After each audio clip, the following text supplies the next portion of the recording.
Thank you for listening to this Podcast One production. Now available on Apple Podcasts, Podcast One, Spotify, and anywhere else you get your podcasts. Podcast One presents the Steve Austin Show Classics. All right, everybody, welcome to the Steve Austin Show. Obviously, this is Steve Austin coming to you from Mexico, and I got headaches, hassles, and horse shit right off the get-go. This show is going to be a moving clusterfuck. But that being said, I am not going to push the stop button. I'm just going to motor right through this motherfucker. So if it sounds like shit, if there's hemming and hawing and pauses and pieces of paper moving and shit like that, bear with me, because I got a little mobile kit I'm traveling with to do this show. And the guy was going to give me the 411 on this thing before I left, but the programs hadn't loaded up, so I'm trying to do this sumbitch by myself. And I gotta open all these boxes up and gotta hit these buttons, and I got a red light flashing and these little green things are moving up and down on the page and shit. I think I'm gonna be able to send this motherfucker, but anyway, it is what it is, and I'm going for the damn fence, man. I got 3 guys on. I'm swinging for the fence, grand slam, but nonetheless, shit, man, I'm happy, doing well, and while I'm doing well, let me bust into that right now. I was about to go to sleep last night about 12:30 midnight. And I'll be goddamn if it didn't feel like somebody just drove into the side of the building for about 2.5 seconds. A fucking earthquake. And, shit, I ain't been in a whole lot of earthquakes. That might have been my second or third one. I'm from South Texas.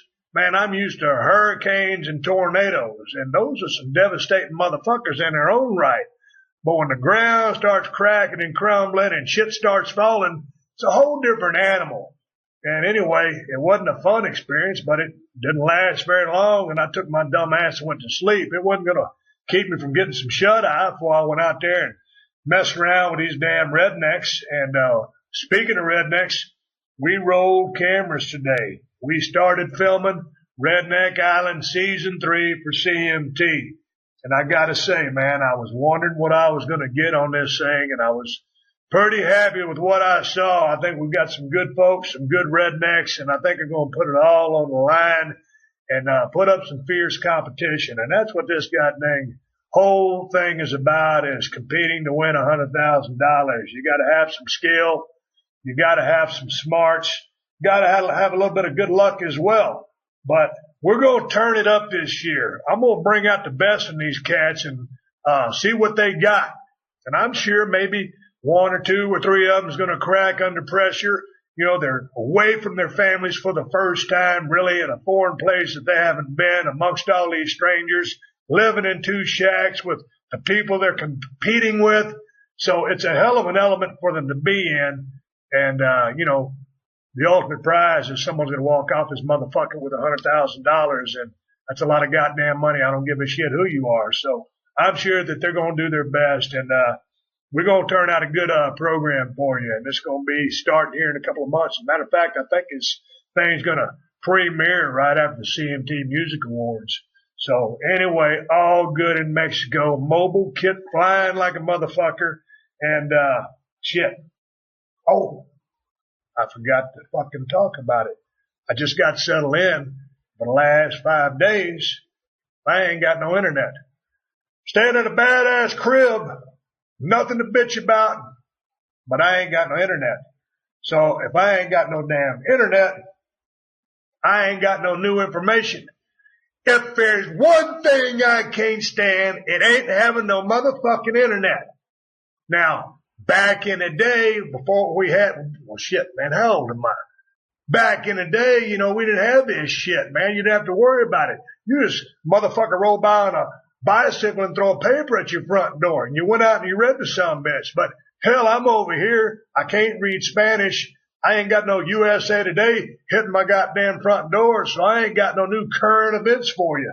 Shit, improvise, overcome, and adapt, as the United States Armed Forces would. So I got to do something. So if I ain't got no information, I started thinking. Start scratching my motherfucking head. And I said, well, fuck. If I ain't got no 411 on what's going on, how am I going to talk about something on the show? And don't get me wrong, I mean, I know a little bit about what's going on. I was in the gym the other day. I see that little motherfucker over in North Korea got his finger on a nuclear bomb button. And I don't know what the shit that's all about, so I'm not going to go crazy on it.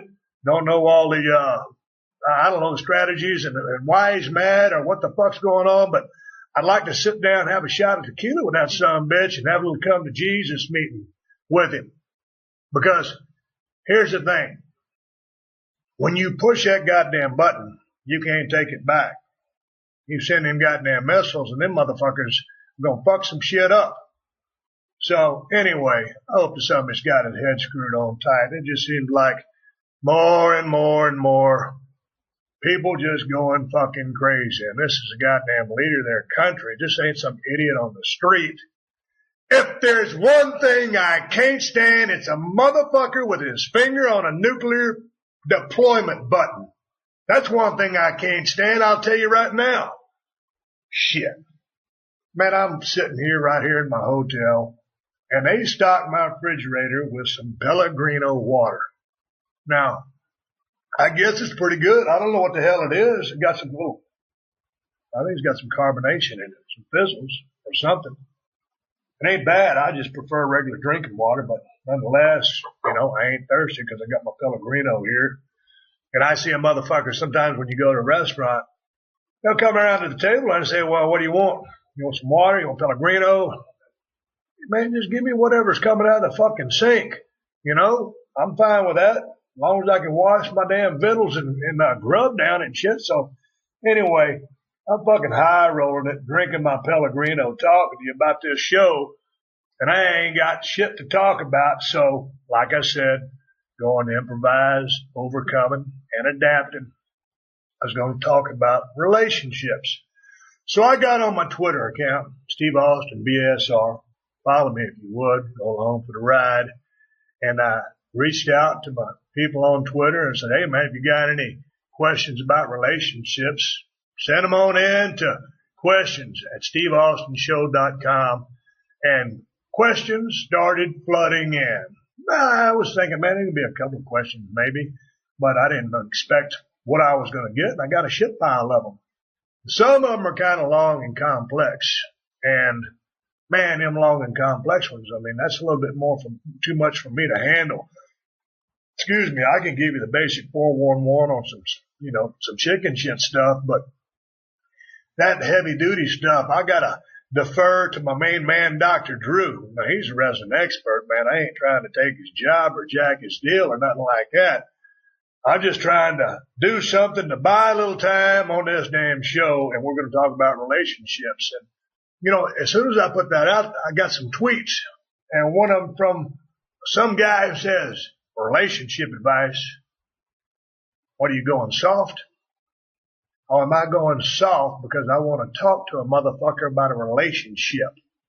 What I got to do? Sit here and talk about army tanks and four-wheel drive and machine guns and do all this other stupid shit to act like I'm tough? No, man. Relationships. I've been in a few of them.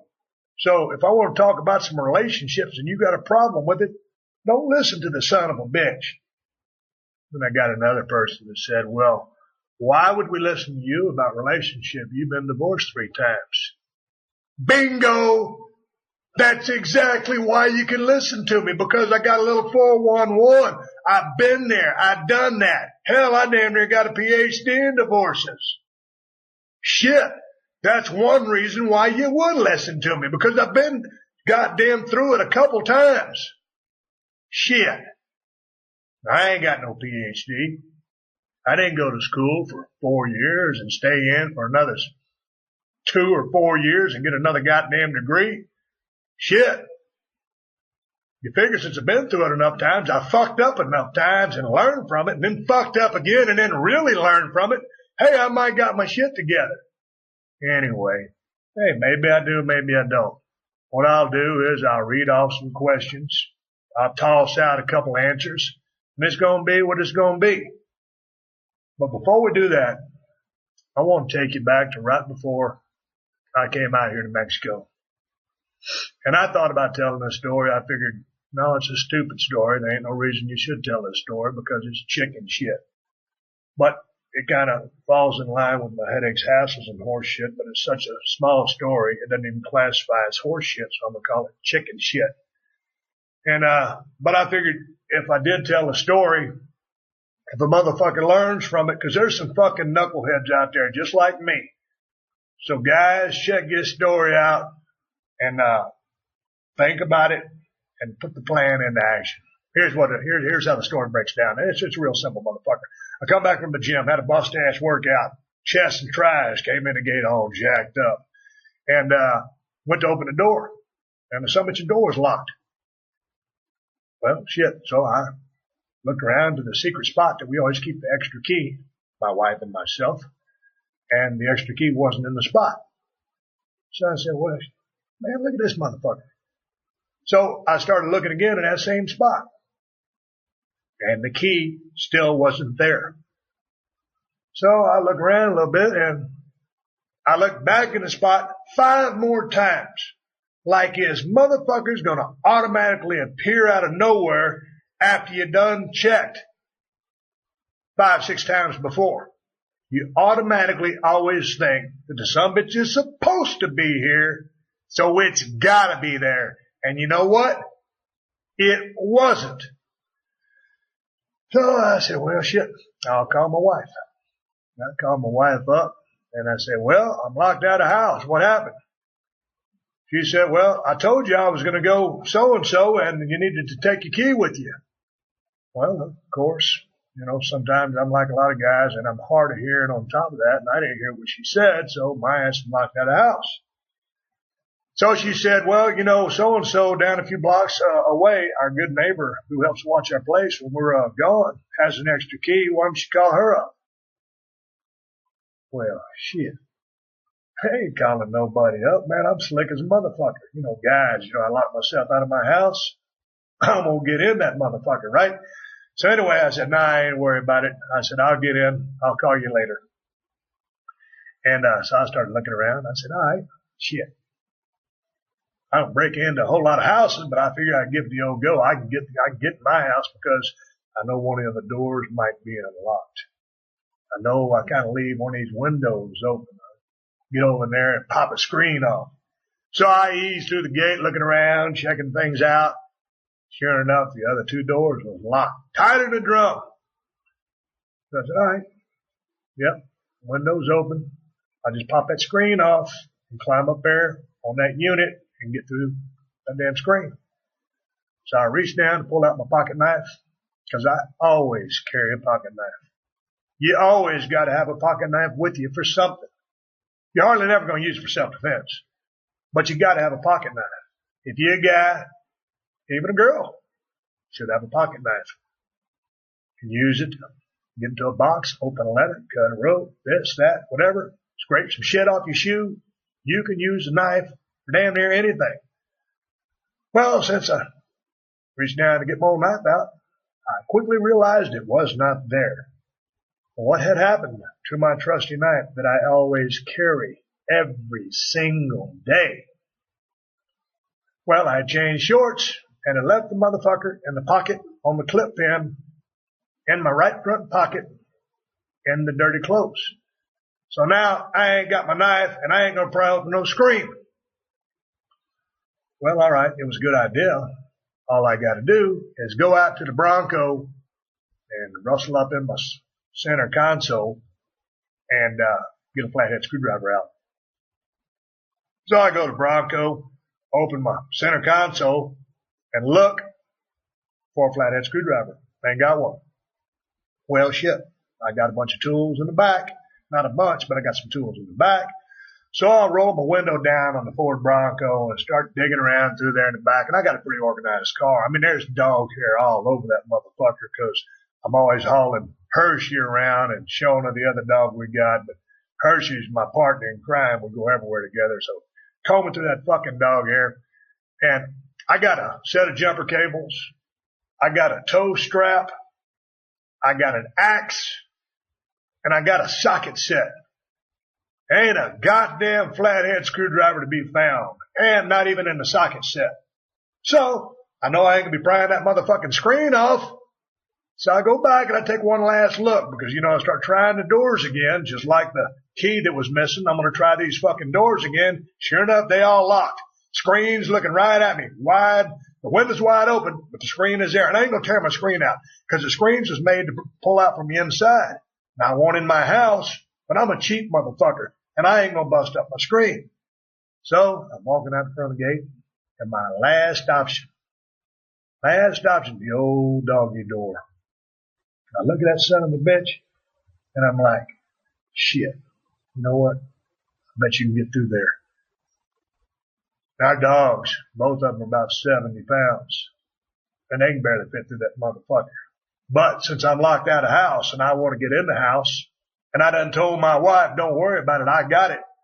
I got to get my macho ass through that dog door.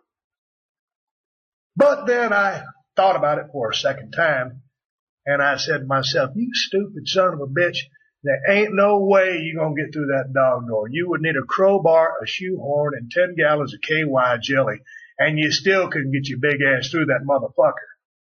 I can just see the headlines that Steve Austin calls 911 because the stupid motherfucker got stuck in a dog door. So anyway, I'm assed out. So I can't break into my house. So what I do? I do what any macho motherfucker would do. I picked up my cell phone and I called my wife and asked for that lady's phone number that had our extra key. And I drove my stupid ass over there, picked up the key, and promptly went in my house. Now, I didn't want to drive over there, and it was only 5 blocks away. I thought I could get in my fucking house. So, let me wrap this little ordeal up. The moral to the story, the point of the story is, guys, you should always have an extra key to get in your house. Always. I wouldn't do just one, get 2. I got one of those magnetic boxes. I hid my key in a place that I will find it. If I use that key, I will immediately replace it and put it back where I put it. I'll have a backup key as well. You can never get locked out of your crib. If there had been an emergency or some shit was going on, I had to kick in a fucking door or get cut up going through the window or fuck a screen up and have to come out of pocket. And don't ever forget your pocket knife. So anyway, if that story helps anybody, go get you a fucking extra key and hide the sumbitch. It'll pay big dividends for you, and you just always got to have your shit together, and this is a damn good way to keep it together. Together. Did you hear that? I think I'm going to take a sip of Pellegrino. Bear with me. Oh, hallelujah. That's good water. Hallelujah, Pellegrino! All right. I'm going to do some relationship stuff. Kind of get my soft side on, because I got one. God damn it, I got a soft side. And anyway. You're listening to another classic episode of The Steve Austin Show, only on Podcast One.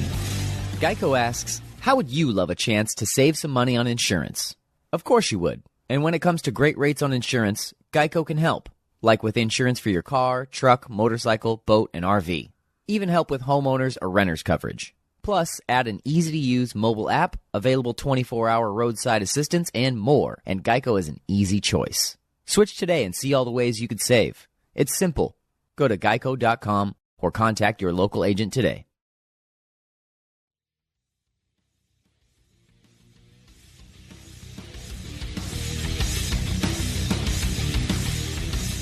All right, everybody. Back to the attack here. Back to the attack. Back to some heartwarming material. Advice from El Corazon. That's the heart. You don't speak Spanish. And, I reached out on Twitter. Got these questions sent to me. I'm going to take a swing at them. I'm not an expert. 3 out of 4 of my marriages have failed. Big time. Currently, I'm married and happy. And happy's a fucking lark anyway. So I'm good. But here we go. there's a few things as I do this show that I want to be able to help you with. I mean, sometimes, hey man, if I can give you a chuckle and you're having a shitty day, hey, that's a cool thing for me. If I can tell you, hey, go get you a spare key, whether you're a guy or a gal, go get you a spare key, hide that motherfucker so you don't get locked out of your house. Hey, put a flathead screwdriver in your vehicle somewhere. You're going to need it somewhere down the line. Hey, go get a pocket knife, put it in your pocket. You're going to need it sometime. If I can drop any kind of 411 on you like that helps you out, then that's a good thing, and you got something from the show. Now, like I said, when I want to help you or turn you on to something, sometimes I'm going to be right, sometimes I'm going to be wrong. But one thing, when you listen to this show, whether you just listen for entertainment or to learn something, I can tell you one thing: I ain't going to teach you how to split a damn atom. I can't tell you why or how E equals MC squared. That ain't my forte. Come from where I come from, been married 3 times, on number 4, never again, happy as a fucking lark, and I've been down the road a few times, and shit. Back in the day, I was one crazy, stupid motherfucker. And sometimes I'm still pretty stupid. But before we get started, I know there's a motherfucker driving across the United States of America or some foreign country in a truck, driving to deliver something. Yep. Hooray for the working man. Go get 'em, Tiger. Put your seatbelt on, keep the pedal to the metal, and drive safe and get there safe and sound. Hallelujah, you working motherfucker.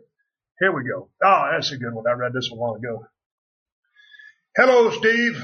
I'm a huge fan, and I just wanted to ask for advice. I've been with my girl many years. I love her deeply. We're almost 30, and she still doesn't have a license.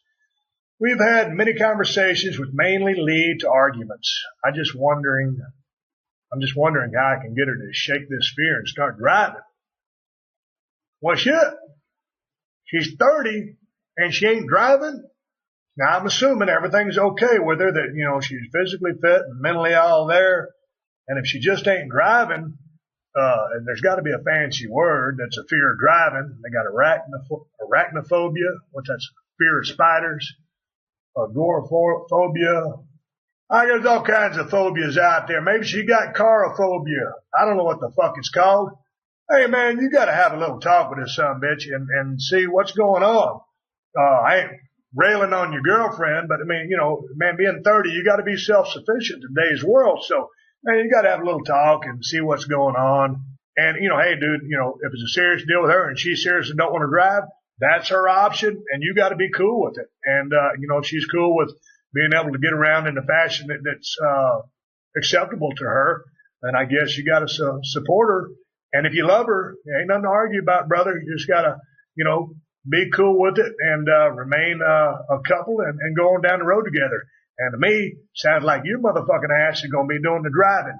Good luck to you. Good luck to both of you. Moving on down the road. Moving on down the road. Right now, I sense it. There's a motherfucker. There's a motherfucker who's studying for an exam, trying to make an A on a test, listening to this show. That's right. Yep. Keep studying, motherfucker. Get that A. Always set your goals high, folks. Always set your goals high. Here's one for you. It says, any tips on how to duck the feelings talk from the wife? What do you mean, duck the feelings talk? Man, dude, you gotta talk to your wife on that level that only you guys would share and know. Ain't no problem with having the feelings talk. I mean, sometimes, look at it, man, as guys, we can be real pieces of shit. Sometimes we just want to have our cake and eat it too and just think that everything's okay. Well, everything ain't okay all the time. There's that old saying, when mama ain't happy, ain't nobody happy. So, man, I tell you what, I'll be straight with you, brother. And I'm straight with you on all this shit, because if you ask me something on my show, I'm going to tell you exactly like it is. I've had the feelings talk with my wife. I mean, I tell my wife I love her every day. So, dude, if you're into this for the long haul, if you're committed to each other, you need to have this feelings talk. There ain't nothing wrong with that. You can be the most macho motherfucker, tough guy in the world, but when it comes time to your significant other and the one you love, you can knock all that horse shit off and have that come to Jesus meeting with her. And, if you need to tell her you love her more, hey man, do that. Here I am sitting here, man, at a table in my underwear talking about this shit, drinking a Pellegrino water. Shit, I damn near feel like a sissy telling you that. But you know what? I don't give a fuck. I'm going to tell you like it is. You have that feelings talk with your wife, and best of luck to both of you. She'll appreciate it, and so will you. Somewhere in the world, there's a motherfucker laying down. No, he ain't laying down. He's standing up. He was laying down, but he got up, and he's drinking a beer, and he's listening to this show. Cheers, you son of a bitch. Drink one for me. Here's one. Oh, this kind of jives in a little bit with the other one, but it's not quite so much. Anyway, this is, who's this from? Motherfucker named Tom. It's a long-winded question, but I'm going to get to the fourth or fifth question and kind of streamline this thing. Steve, what's the best way to get yourself out of the doghouse? Shit, motherfucker, you won't get out of the doghouse. You came to the right motherfucker, because I've been there and done that. You know, sometimes, here we go as guys, and shit, man, I don't know who the fuck listens to this show, but if you're a chick, or a woman, or lady, however you want me to say that, you'll dig this too. And it is what it is. But check it out. Sometimes as guys, you know, fuck man, we just get cool in the gang and we're in our damn element. We do what we do, and we go to work, and you come home. You know, when you come home, I mean, you do the big shit, you know, you take out the trash, you know, once a week to the curb. You know, fuck, what else do you do? Not a whole lot, you know. Every now and then you'll throw a dish in the sink. And sometimes it's the wife who's running. I know my wife runs our house. I am the guy, and I'm the head of the house. Don't get me wrong, but my wife runs our house. So, you know, when I just come home and, we got 2 dogs, and those 2 dogs shit a lot in the backyard. So I know if my wife says, did you clean up the dog shit every single day? It's getting on her nerves, and I ain't cleaning up the dog shit. So, I mean, that's kind of one of my things that I'm supposed to do. It's the little things you got to do, man. I mean, it's like how many times you shave a week, and how many times you leave that fucking sink full of whiskers and all fucked up with shaving cream everywhere. Man, clean that motherfucker up. Every now and then, this will shock her. Grab a fucking vacuum cleaner. That handle will fit in your hands, and you run it back and forth over the carpet. Take out the kitchen trash. And if you're going to take out the kitchen trash, don't stop there, but replace that bag with a fresh bag. That motherfucker scores some big time brownie points. It's little things like this. What else can I think of? Oh, shit. Every now and then, if you go throw your clothes from the bathroom into the laundry room or the garage where our shit is, if you drop your shit off there in the little stack, if there's some clothes in the dryer, pull those motherfuckers out and fold them. And don't just fold them like a guy. I mean, fold those motherfuckers crisp like they teach in the Army. Yeah, that's going to get you some brownie points. That's going to get you out of that doghouse. Scrub all the fucking dishes. And don't just half-ass scrub them. Use hot water and use soap and use that brush. And don't be afraid to put a little elbow grease on those motherfuckers. Stack them, dry them, put that shit up. There's little things like this get you out of the doghouse, dude. And you know what? I'm going to tell you something. When you get out of the doghouse, you start pulling your weight around the house, might lead you to improving your sex life. If your wife ain't mad at you all the time, good things might happen. You might get that blowjob you wanted. You might get that horizontal time you were thinking about. You know, it ain't got to become so much work. Yeah, think about that. That's how you get out of the doghouse, motherfucker. Good luck to you. All you got to do is look around. If something needs to be done, go do it. You got to sit there. That work ain't going to get done by itself. And I'm sure your wife's probably doing a lot of other things than just running that house. If you got kids, she's taking care of the kids. I don't know how many kids you got, but that's a full-time fucking job. She might be working at 9 to 5 as well. I mean, we haven't even considered her responsibility. So I'm sure she's got a shit pile on her plate. So you might be working hard. She might be working hard on top of raising the kids, on top of running the household and shit, man. I mean, let's face it. The economy sucks ass, hard to pay bills, pressure at work. You might be out of a job, or she might be out of a job, or someone might be looking for the job, but all kind of shit's going on. So, hey, man, it is what it is. Get your ass busy and do the little things because they all add up. Hey, man, it's kind of a little feel-good thing here. Check it out. Steve, in March 2004, my old man took me to an autograph session in the Meadowlands where you were at. When we got there, all the tickets to get your autograph were sold out. I was pissed. I stood on the side like a sad little kid, watching you snap pictures and sign stuff for everyone else until you noticed something wasn't right. You called me over and said, "What's going on, son?" I explained what happened, and you gave me a couple autograph pictures. I just want to say thank you for that. You didn't have to do that, but you did anyway because you give a damn about your fans. That was a stand-up thing you did for me. I appreciate it. Thanks, man. That's from old Francisco in Jersey. Hey, I tell you what, that story brought a tear to my eye, you little bastard. Thanks for coming to the show, and thank you for watching what I used to do. I appreciate the email very much. Hey, man, check it out. Let's get back on track here, man. I'm trying to fucking break down some shit for you. People are working out. People are driving to work. People are walking down the street. They're listening to this show. Let's keep this motherfucker rolling. Hallelujah! Let's keep this motherfucker going. What advice would you have for someone who has lost their direction career-wise in life?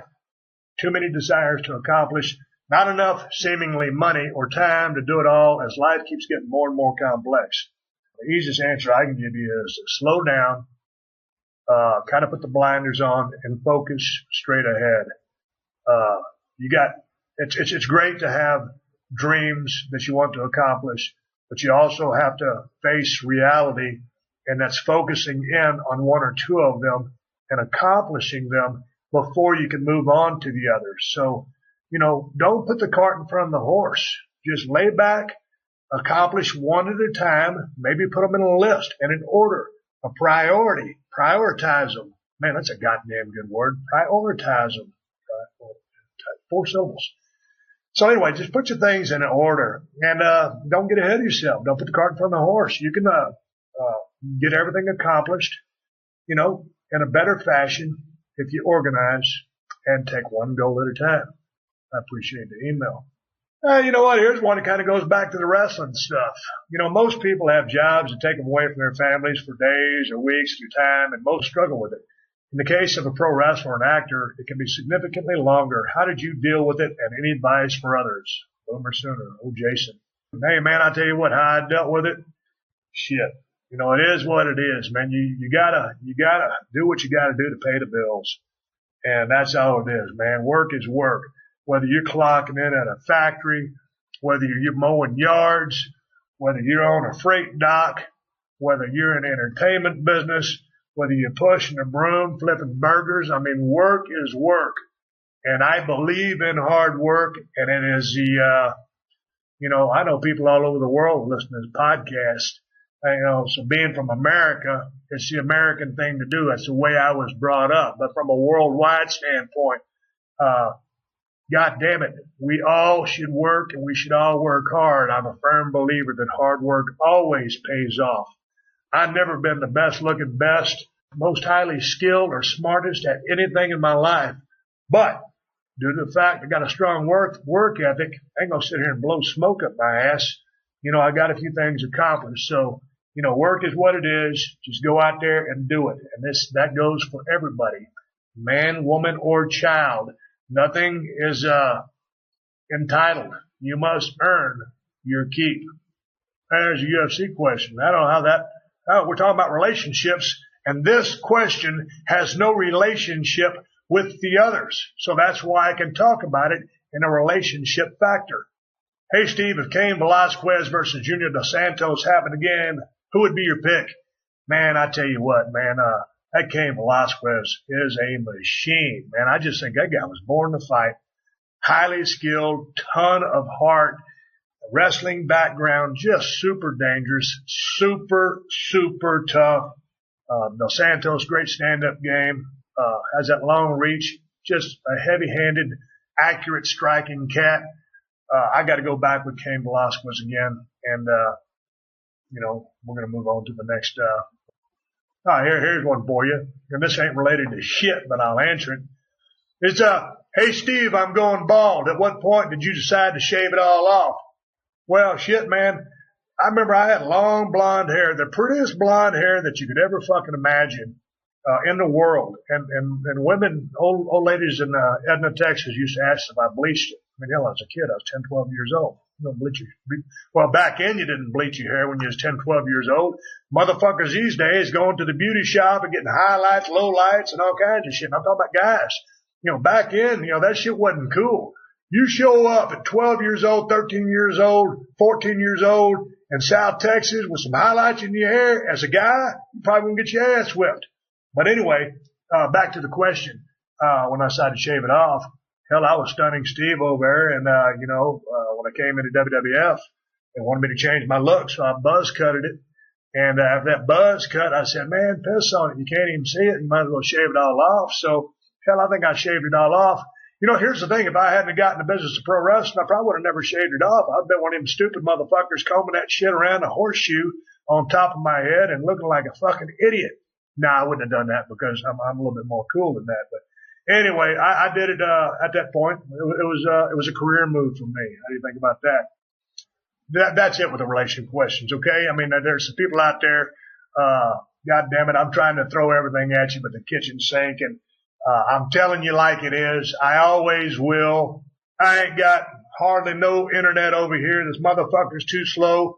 I don't know what the fuck's going on. I want to talk about current events with you, but sometimes as I do this show, I'm going to lean on you for helping me with this show. And hell, it's going to end up we're all in this son of a bitch together. And let me see, right off the top of my head, let's break it down and go over the headaches, houses, and horse shit and see what we learned. We learned, one, you should always hide a spare key for your house, and maybe do two. Oh, yeah, and here's what I was thinking also, because I've locked myself out of my Ford Bronco 3 times in the last 4 weeks. So you definitely need a spare key for your truck or your car or your motorcycle as well. And goddamn it, you're gonna do this thing where you say, well, I've been meaning to do that. I've been meaning to do that. Believe me, go do it, because you're going to end up locking yourself out of something, and you're going to do this. You're going to say, God damn, I should have listened to that motherfucking Steve Austin. That's what you're going to do. So don't dilly-dally around. Go do it. We got that covered. We talked about relationships. We talked about guys getting off their ass around the house, get out of the doghouse, and a lot of other horse shit, which I thought I guess I did all right on. And that's all I'm going to talk about today, folks. Before I go, I'm going to slide this little motherfucker in. Here we go. Check it out. This is going to be like Steve Austin with a little bit of Jimmy Cagney, maybe a little bit of John Wayne in there too. You know what, guys? It's going to be straight up Steve Austin. Piss on it. I ain't got no range as an actor, so I'm going to give you what I got, straight at the heart. You know what, gang? I've been training and working out for a long ass time, and I've run into my fair share of personal trainers. And you know what? Seems to me they all love their job. Hey, listen, if you enjoy exercise and helping others to stay healthy, I've got a great opportunity for you. The fitness industry is absolutely booming. There's a huge demand for certified personal trainers, and you can earn a ton of money. You set your own hours, and there's always work. And you know what? It's F-U-N fun. Getting certified is key. And there's only one place I'm going to recommend. The National Academy of Sports Medicine. They make it fast and easy, and it's online. Once you get certified, there are tons of opportunities in health clubs, country clubs, corporate wellness, even helping college and pro athletes. And get this. The National Academy of Sports Medicine actually guarantees you'll score a job within 90 days of earning your online CPT certification or your money back. Guaranteed job, doing something you love. Visit usatrainer.com for your sneak peek. usatrainer.com. That's usatrainer.com. And that's all I got to say about that. Let me tell you something, folks. I want to thank everybody for joining in on this show. Like I said, it could have been a clusterfuck, but like Dusty Rhodes would say, like a monkey trying to fuck a foosball, and we got through it. And we're going to improvise, overcome, and adapt every single week, and that's what we're going to do. And sometimes I'm just going to sit here and yell hallelujah at you, or talk about the working man driving down the road with a chainsaw back in his truck because he's a logger and he's going out to make some fucking money, and he can pay his bills and he can pay his mortgage in his truck and buy some groceries for his families, because that's what this great country was founded on, hard work, and the world for that matter. Anyway, hey man, what the fuck? Hey, it's entertainment. It's a show. What are you going to do? Thanks for tuning in. This is Steve Austin. I'll catch your ass down the road. Thank you for joining us for another classic episode of The Steve Austin Show. Please leave a rating and review on Apple Podcasts and tell your friends. For more Steve Austin Show, go to podcastone.com. That's podcastone.com.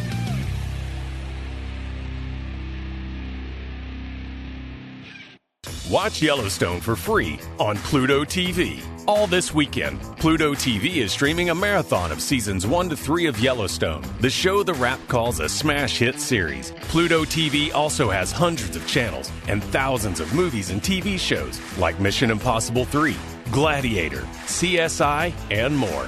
Absolutely free. So download the free Pluto TV streaming app and watch Yellowstone seasons 1 to 3 free. Yo, what's good? It's your boy, Big Brother Jake, a.k.a. Jake Warner, my government name. Check it out. I host a show called the Big Brother Jake Podcast, and I've taken my talents to the biggest and baddest platform on the planet. That's right, baby. Podcast One. My show is unique as I talk about everything.